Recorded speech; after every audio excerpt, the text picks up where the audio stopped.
ایک شخص نے اپنے بڑے سے پوچھا، حضرت مجھے اپنے عیب کا مکمل علم کس طرح ہو سکتا ہے؟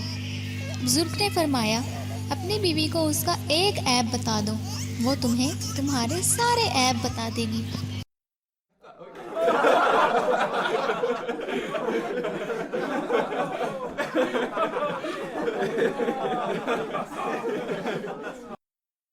ایک خاتون کو اپنے شوہر پر بلا وجہ شک کرنے کی عادت تھی۔ جب بھی وہ دفتر سے یا کسی جگہ سے واپس آتا تو وہ اس کے کوٹ کو اچھی طرح سے چیک کرتی۔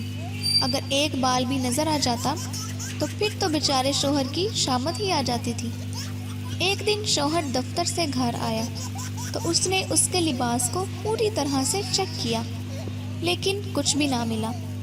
اس نے منہ بسوڑتے ہوئے کہا، اچھا اب تم نے گنجی عورتوں کے ساتھ بھی دوستی کر لی ہے۔